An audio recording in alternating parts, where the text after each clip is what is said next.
Shabbat Shalom, Nashim et Karot.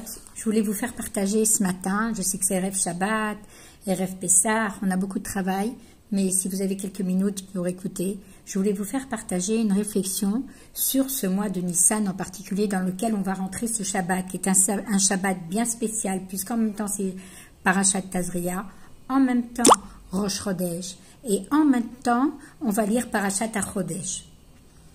Et le premier enseignement qu'on peut essayer d'analyser de la situation de ce Shabbat qui vient pour nous le Tova, on voit qu'un juif n'est pas une créature naturelle. L'existence même du juif et du peuple juif, elle est surnaturelle. Donc par nature, un juif, il est au-dessus du monde. Il peut vivre ici, en pleine nature, entre guillemets, si on peut dire, dans ce monde-ci, investi totalement dans ce monde, et en même temps, être capable de se placer au-dessus de la nature jusqu'à ne pas tenir compte du tout des limites du monde qui l'entoure. Et c'est ce point précis dans notre Avodat Hashem qu'on appelle cette Nekuda, cette Nekuda Pnimit, pour laquelle on a besoin d'efforts énormes de notre part, entre guillemets Amsirut Nefesh, de sacrifier sa nature naturelle, de se dépasser, pour développer nos possibilités, pour dépasser, nos possibilités habituelles que nous avons reçues de Dieu. Et c'est ce point qu'on atteint pendant le mois de Nissan. Ce point auquel on aspire est celui dans lequel on ressent Kipshuto chez En Ol Milvado, qu'il n'y a rien d'autre en dehors de lui, d'Akadosh Baruch Hu, et que rien ne peut nous empêcher d'étudier la Torah et d'accomplir les mitzvot, de faire la volonté d'Hachem. À ce stade, même la nature du monde ne peut pas nous limiter. Et tous les obstacles ne sont uniquement et seulement qu'à l'intérieur de nous. Cette attitude qui est au-dessus de la nature surnaturelle, c'est sur ce point-là dont parle le Rabbi dans le Dvar Malchut de cette semaine. Mais comment arriver à une telle conduite, d'avoir une façon de vivre qui transcende la nature? Tout commence en fait par la première approche qu'on a sur la vie.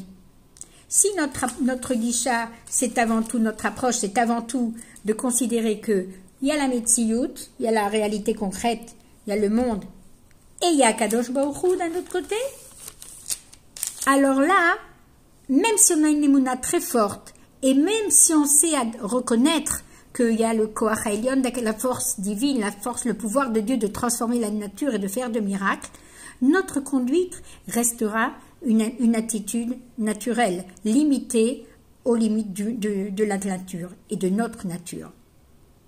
Car l'homme peut croire, chaque juif croit qu'Akadosh Baruch Hu, c'est lui qui dirige le monde, mais que ce monde, il se conduit avec une démarche naturelle, mais que seul Akadosh Baruch Hu, il est capable d'avoir une démarche surnaturelle et de faire des nissim pour nous. Et c'est le but de toute notre filote et de nos bakashot, quand on demande quelque chose à Akadosh Baruch Hu, on implore Dieu de faire des nissim pour nous.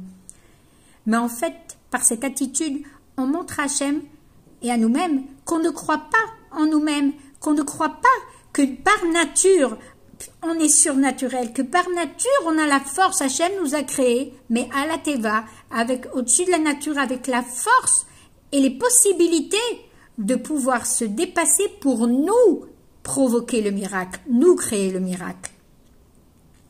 Et puisque cette manière de voir est tellement forte chez l'individu, la majorité des gens, on vit comme ça, on pense comme ça, alors c'est évident que si on voit le monde d'un côté et Kadosh Baruch Hu de l'autre, alors on pense même pas que nous, on est capable de pouvoir s'élever au-dessus de la nature, encore moins d'une manière régulière. Mais si il sort de lui, il fait un petit effort pour se dépasser, même s'il n'arrive pas encore à adopter cette attitude de manière kavua, de manière fixe, alors il reste enfermé dans ce préjugé qu'après tout, il est un homme et c'est la nature. Et qu'il essaye seulement de surmonter sa nature, même s'il n'arrive pas encore à avoir le khatrila se conduire d'une manière, mais à la teva, d'une manière surnaturelle. À quoi ça ressemble? Ça ressemble à quelqu'un qui essaierait d'atteindre le ciel avec une échelle posée sur terre, et même s'il gravit les échelons de l'échelle au plus haut niveau, il reste quand même accroché au sol. En d'autres termes, ça veut dire qu'on essaye de se comporter de façon surnaturelle, on veut atteindre le ciel, mais en restant les pieds sur terre. Mais lorsque l'approche, elle vient d'un endroit beaucoup plus élevé, qu'on change complètement notre guichet, notre vision du monde et de la vie, alors, et qu'on met en premier, avant tout, comme postulat, avant tout, le monde, il n'est que Akadosh Baruch Hu, un homme milvado, le monde et Hachem est illimité, et que nous, par essence, si on a conscience qu'on est attaché à Dieu par nature, que Dieu nous a créés comme ça, et qu'on aimait Alateva, le Ratrila, on pense qu'on aimait Alateva, et on voit dans l'histoire du peuple juif que toutes les nations du monde, tous les autres peuples ont disparu, mais nous, on vit encore, et le peuple juif, il est en permanence là, c'est bien la force, la preuve que le juif et le Ham Israël, il vit, mais Alateva, et que pour ça, il reçoit des forces illimitées d'Akadosh Baruch Hu. Et c'est cette notion, cette Nekuda Pnimit qu'on doit intérioriser et faire pénétrer notre vie quotidienne au jour le jour. Et c'est aussi l'intention de nos maîtres lorsqu'ils nous enseignent qu'Akadosh Baruch Hu a choisi et fixé un Rosh Chodesh de Géoula pour ses enfants, qui est le mois de Nissan. C'est un mois dans lequel le Chatrila, tout le mois, il est marqué par la Naganisite, la conduite miraculeuse du peuple juif et de chacun de nous. Et donc, le Chatrila, dès le début du mois de Nissan, on est plongé dans cette nouvelle guicha, dans cette nouvelle optique de voir la vie, que on est le Chatrila, mais à la Teva. Ça, il ne faut pas l'oublier, et c'est le message concret que le Rabbi veut nous faire passer. Maintenant, vous allez me dire, ça a l'air de quoi dans l'action concrète? Concrètement, on ne voit pas toujours la différence entre toutes ces attitudes, anagativite, anaganisite, qu'on se conduit de manière naturelle, qu'on se conduit de manière surnaturelle. C'est vrai que dans la vie de tous les jours, même si dans la vie naturelle, on va dire, dans la conduite naturelle, on peut arriver à voir des miracles, il faut savoir être capable de discerner les miracles qui s'habillent dans la nature. Mais des fois, dans notre vie personnelle aussi, si on fait ce travail, on peut voir à quel point, en se dépassant un tout petit peu, Hachem, il nous donne les forces de nous-mêmes changer notre vie et nous-mêmes faire un miracle dont on a besoin. Et c'est ce point profond qu'on doit donc intérioriser. Et si d'abord on le comprend dans la Modaout, si on en a conscience, alors l'action suit la démarche. Mais vous allez dire d'où on reçoit des forces pareilles pour faire une telle avoda, pour pouvoir se conduire le Chatrila tout le temps de manière surnaturelle, parce qu'on dit que Rosh Chodesh Nissan, c'est le premier des mois de l'année, Rosh Achodashim, et que Rosh Chodesh Nissan, c'est aussi Chodesh Aviv, et les Chachamim expliquent que Aviv, c'est Av Yudbet, que c'est le père de tous les mois de l'année. Donc, à Rosh Chodesh Nissan, en plus, quand ça tombe Shabbat, on reçoit des forces pour toute l'année de faire cette Avodat Hashem de manière qui transcende notre nature. Et c'est ce qu'Akadosh Baruch Hu attend de nous.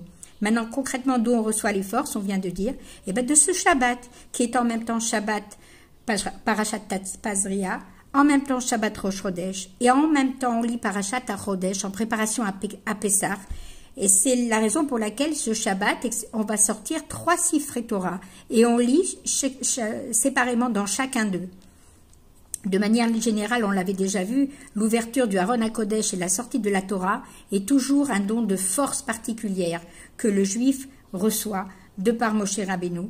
Et ces forces particulières, donc c'est un chizouk qu'on reçoit pour faire ce travail-là, pour avoir un don de force. Et ce Shabbat, ce don de force, il est chazaka, 3 fois, triple, de par la paracha, de par Rosh Chodesh et de par Parashat HaChodesh. Et en particulier, comme on vient de dire, quand il s'agit du mois de Nissan, c'est le mois dans lequel le juif, le Chatrila, il doit adopter une anaga surnaturelle. Elle est déjà là, en potentiel au-dessus de nous, il faut seulement la dévoiler.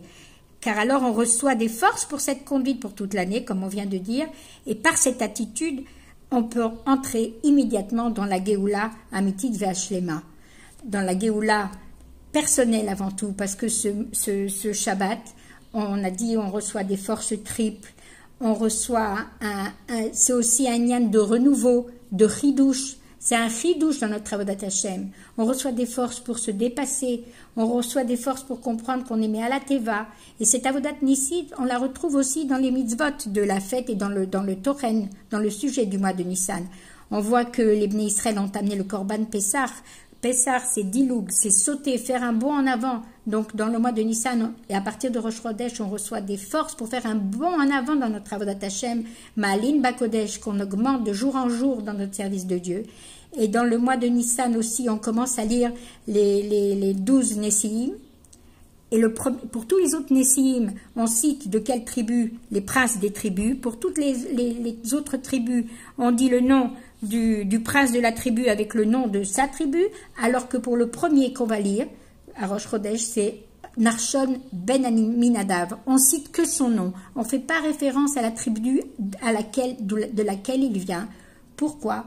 Parce que grâce au Msirut Nefesh de Narshon, qui s'est jeté dans la mer s'est ouverte grâce à ce Msirut Nefesh. Donc on voit, même dans notre histoire, et même ce qu'on va mentionner ce Shabbat, que si on transcende notre nature et on se dépasse, alors on est capable de faire des miracles, à commencer par le miracle de la Geoula Mitit Vashlema Miyad Mamash, dès ce Shabbat, qu'Akadosh Baruch Hu nous fasse mériter d'être dans la Geoula Miyad. Shabbat Shalom.